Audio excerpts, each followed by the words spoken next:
Hey guys, Mike here. So I'm still here at Hansen Air Group, and what you see behind me, this here is called the FK9. It's a high wing LSA, also home built, and we're not able to get it out today because, as you can see, there's so many airplanes in here. But I'm gonna show you guys some of the cool features in this airplane, and if you have any questions, just leave in the comments. First impression on this airplane, I love the color scheme. You've got your black blade props here, and then blue and white color scheme, the little creamy or beige interior. So very nice, very nicely constructed, very nicely done.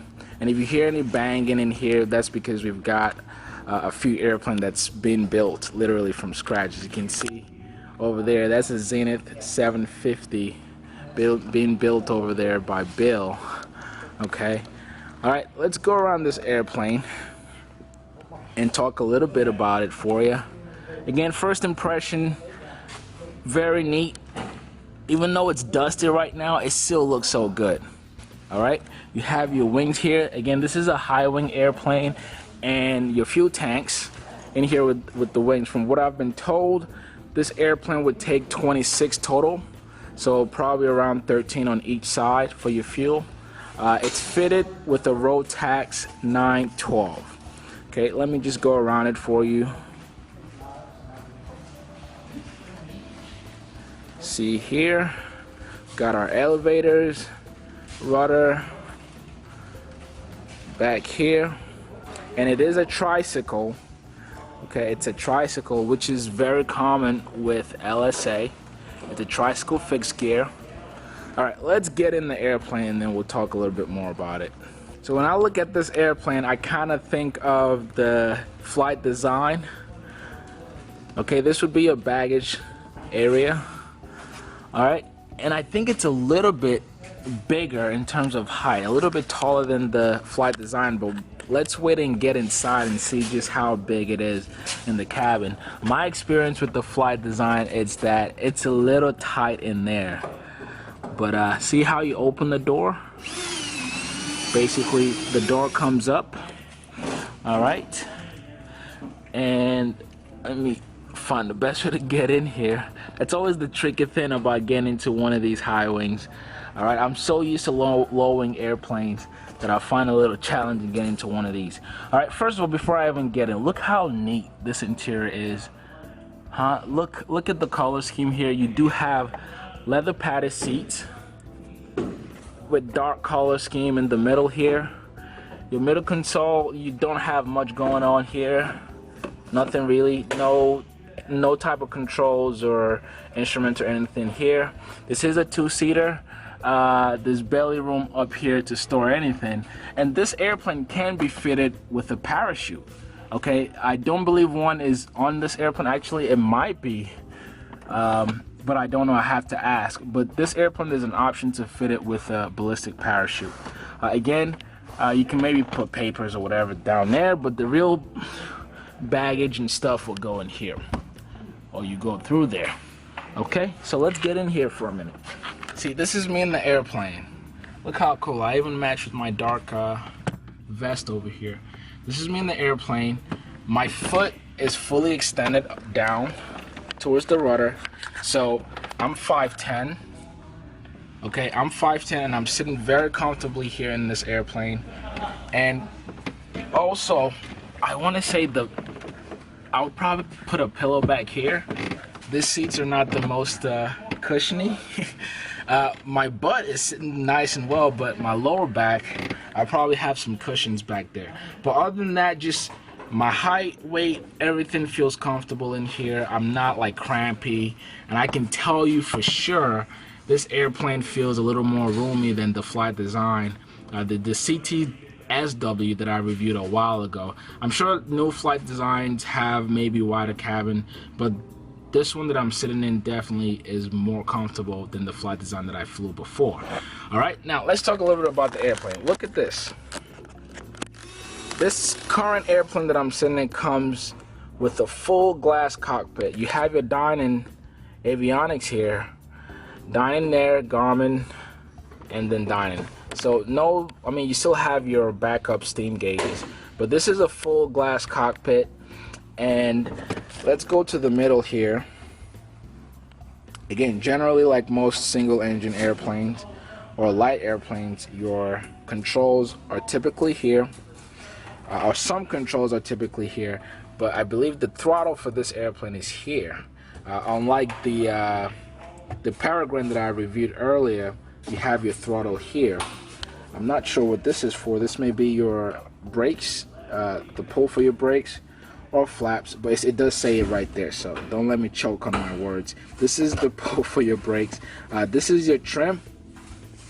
Very interesting. I've never seen a trim like this. Usually I have the sort of the one you roll up and down, so this is more of a handle or lever where you can trim the airplane.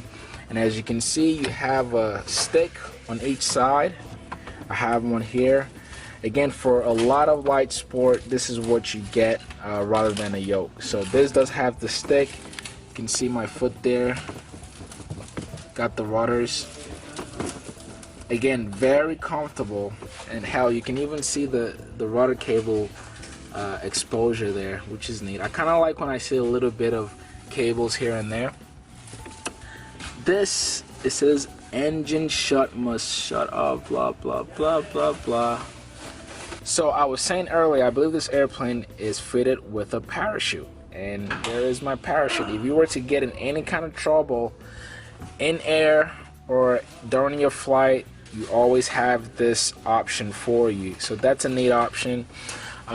Again, if you look, I'm not even gonna spell things out for you guys. You can read, see cabin heat, throttle friction. I believe this is your throttle here. And then you have your avionics. Typically, your MFD is on this side, your PFD is on this side. So basically, no, sorry, I meant your PFD is on this side. Your primary stuff will be here and then here. But again, I'm not sure. I haven't really been in a Dynon cockpit before, so I'm not sure how this is fitted. But you have 3 different screens. 1, 2, 3, which is very neat. Again, very roomy in here. You can see your switches, everything is very labeled, so you don't go and be like, oh, what is this, what is this? All right, your starter, ignition on, your ignition key there, engine instrument, generator, navigation, radio. Pretty simple. I love how there's literally this is such a minimalistic cockpit. You don't have too many switches, you don't have too many gauges that you're looking at. You have 3 main screens, and you can play around with what you want. That's the beauty about having glass cockpit. You can basically choose the options of the things that are important for your flight and that you want to see on the screen. You don't have to see just everything bundled up in front of you. So that's the neat thing about having glass cockpit. Now guys, this airplane, from what I've been told, this airplane is fitted with a 912 Rotax engine. It is currently the only option you can get. They're working on a diesel engine, but they said it's been taking so long, so he doesn't know if that's going to be sometime soon or in the future. So right now, the only engine option you have is a Rotax 912, which is 100 horsepower, with plenty of power that you need for an LSA or light aircraft.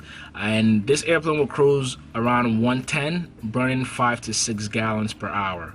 Again, this is your average for the typical LSA airplane, and although this particular airplane, which is called the FK9, it's pre-built for you. If you were to buy one today, it would be pre-built, and then you sort of have your hands and helping put everything together. This particular airplane is manufactured in Poland, and then they ship over the parts for you, and then you put it together. And as is right now with all of the stuff, this airplane is fully stacked, in my opinion. I don't see anything else you could possibly want in this airplane that it's not already there. You've got your parachute, you've got your glass cockpit, and you've got everything. Nice leather interior. Those are typically the premium options that you would get with an airplane, and that's what would drive your price up. But guess what? This airplane, as constructed right now, only $132,000. That's it. That's it. Typically 132 is your base price, and then you kind of climb up from there. But this airplane as constructed right now, I was told, is only $132,000. Now here's the bad news, guys. Currently you are not able to purchase one of these. There's been some issues with the manufacturer and also the distributor in Poland, so right now this FK9 that I'm sitting in is the only one available around here. If you were to buy one, it might be some delays there. So right now, as a customer, if you wanted one of these, there's no way of getting one until further notice. That's what I've been told. So that's the downside. But it is a beautiful airplane. I mean, I would buy one of this. I haven't flown it yet. I wish we are able to fly it, but right now this particular airplane is grounded, so I'm not able to fly. So sorry about that. In future dates, I might get a flight video for you guys, so stay tuned. And I hope you enjoy this one. If you did, leave a thumbs up for me, and subscribe to my channel if you haven't. Again, my name is Mike. Thank you so much for watching, and I'll catch you guys on the next video. Peace.